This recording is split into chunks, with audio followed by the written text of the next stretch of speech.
Our essential nature is pure consciousness.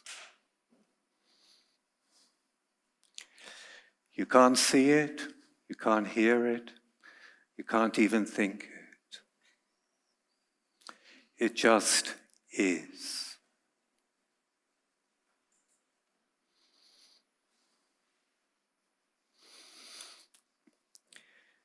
We may call it presence, we may call it awareness.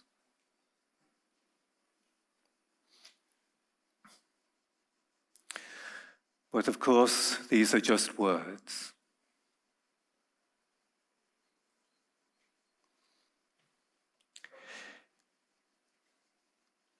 It's at our very essence, we are it. But this essence is clouded over when we take ourselves to be somebody.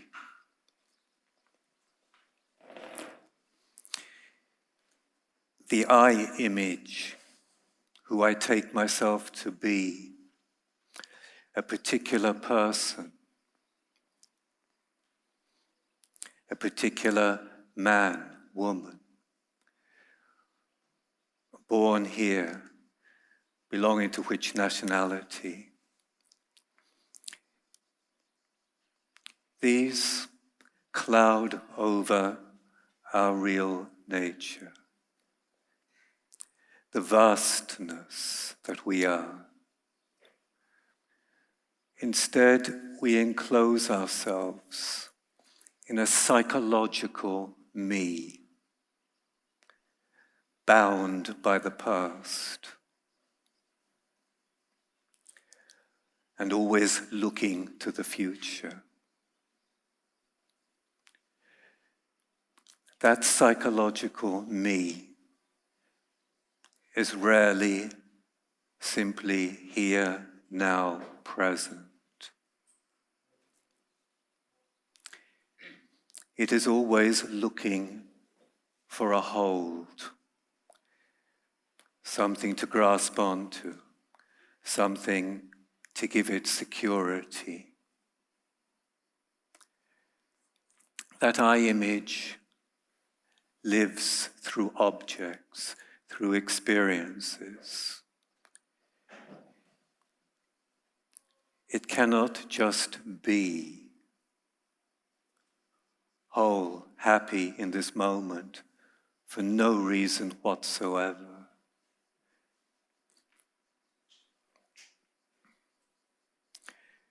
We find it very difficult not to objectify ourselves.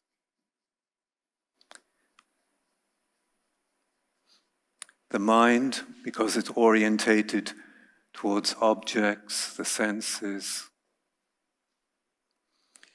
in the same way objectifies who I think I am.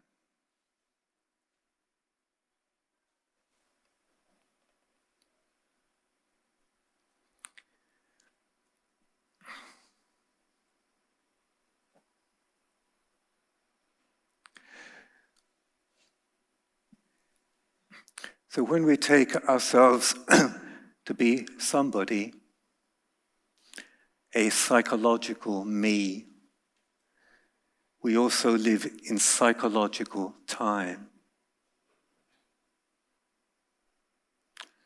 bound by our past, bound by patterns.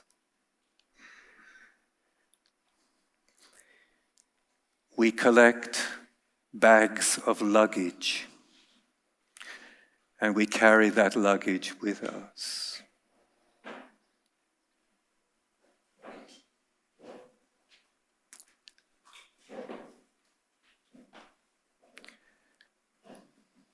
And so when we come to act, we're not really acting from the moment. We're acting out of the patterns of our past. Or we could say we're reacting.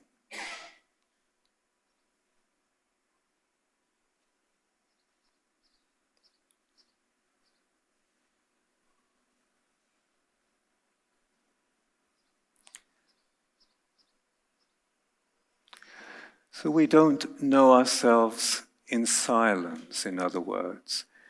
We know ourselves through images, through objects. We forget we are before the image comes up, before the object manifests itself. So we identify with the periphery,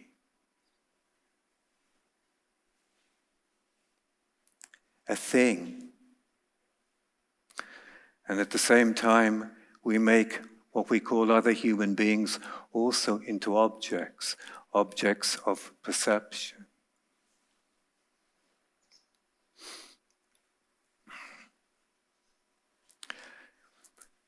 In silence, in awareness, in presence, we are. There's no notion of being somebody.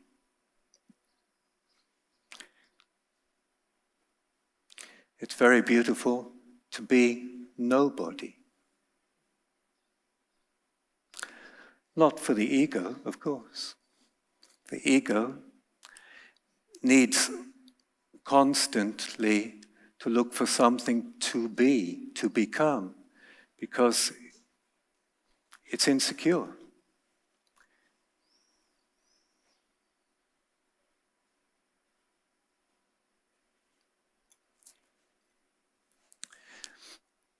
And even the silent moments that occur in our lives, our identity always wants to fill these moments. Because the ego, the I image, always needs something to hold on to. Without it, who am I?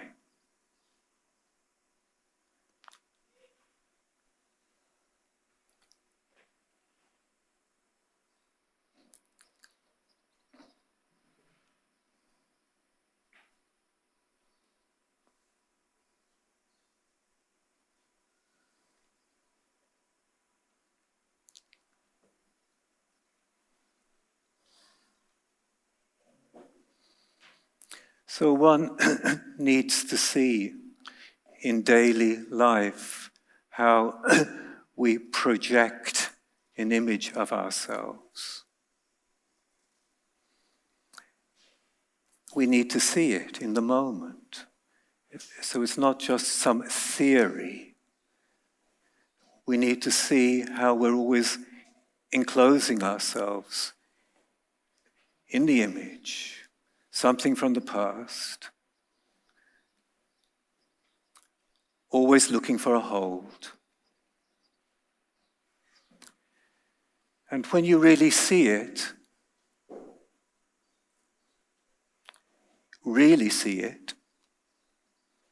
and feel it, you're actually outside the pattern.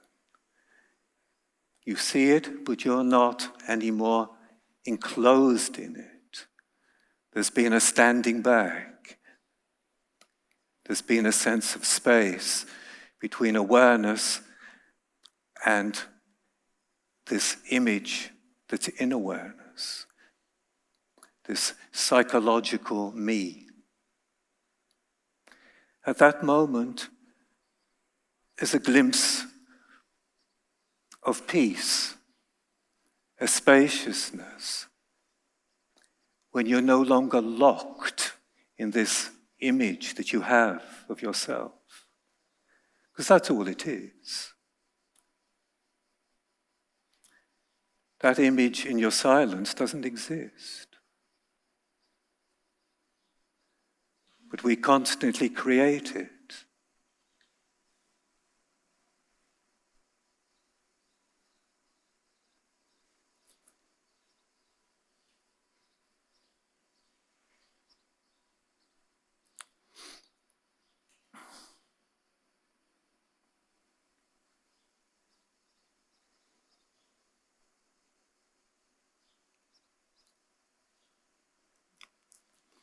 This I image is always looking as I was saying, for something to hold on to give it happiness, because it doesn't realize happiness is inside it, that happiness is causeless. And so it thinks that it can obtain happiness by looking for things, for experiences. And of course, these things and experiences do make us happy for a little while, but tomorrow I need something else. And tomorrow I need something else again. It's an endless process, filling up a very deep hole that is the ego.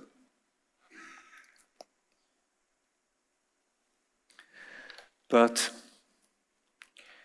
when we realize finally that actually nothing makes us happy ultimately, that outer search, that accumulation of things, that wanting things, that whole extroversion dies by itself. When you realize nothing in this planet is ever going to give me anything that I'm ultimately looking for. That's a very important moment in one's search to realize nothing you're looking for is ultimately going to answer your question.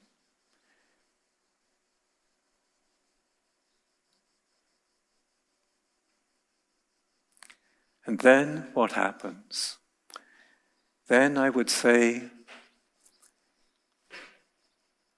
you become available for something that's beyond the mind. You begin to understand that the mind can never understand reality. When you begin to understand the mind cannot understand, an innocence arises.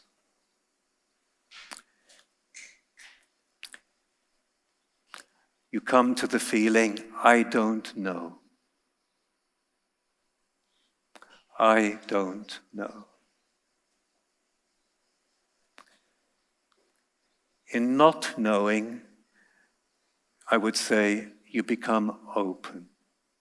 You become available. You become available for that which you cannot think,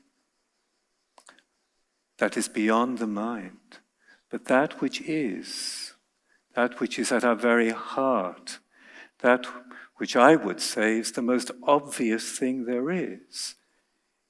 Your being, your presence that's here now, every moment. But we overlook it. We're so hypnotized by the world that we forget what's at our very heart and what the world comes from.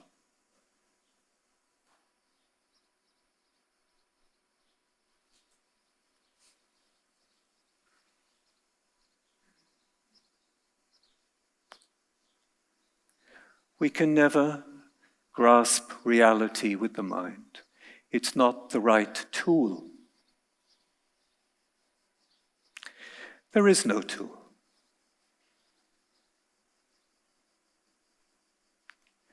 But when you begin to understand more and more deeply what you're not, that I'm not the image, that I'm not the body, that I'm not my thoughts, I'm not something,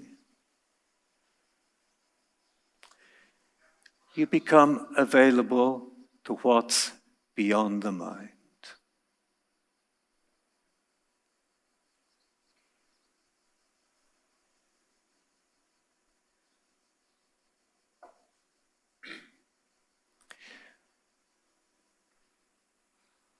So what is beyond the mind?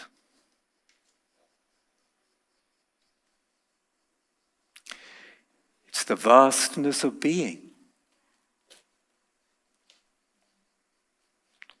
It's It's what we all are here now. But superimposed on it is our own individual image, the past. So we don't let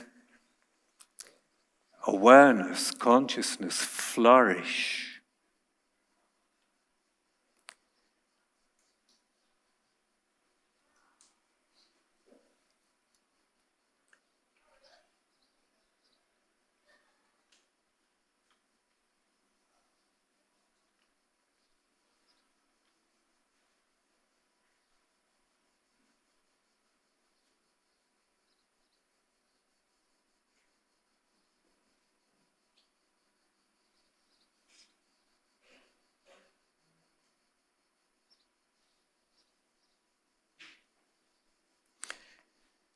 It's often when we come to a crisis in our lives, or there's a deep suffering,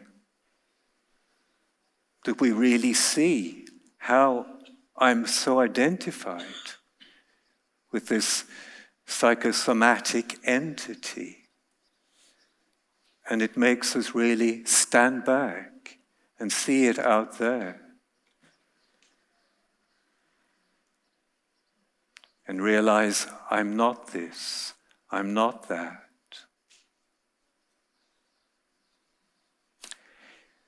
I would say you're the knower of this and that. The problem is we take ourselves to be the known. The knower, you can never know. It's not an object to be known.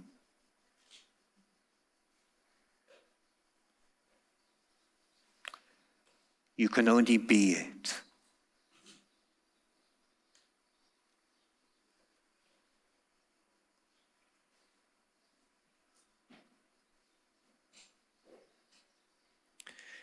Let's just spend 1 minute quietly in silence.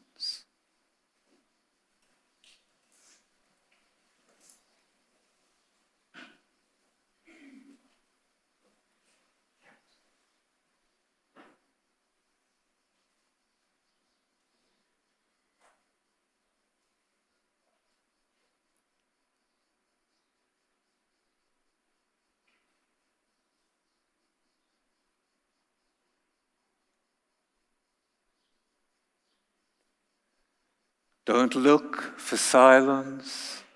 Silence is looking for you.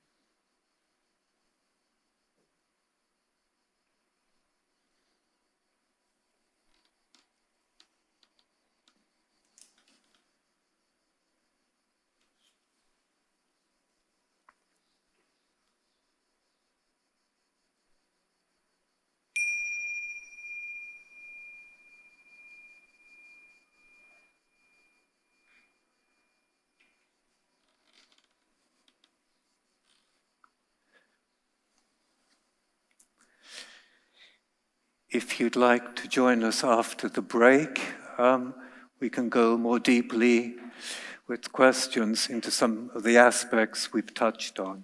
Thank you.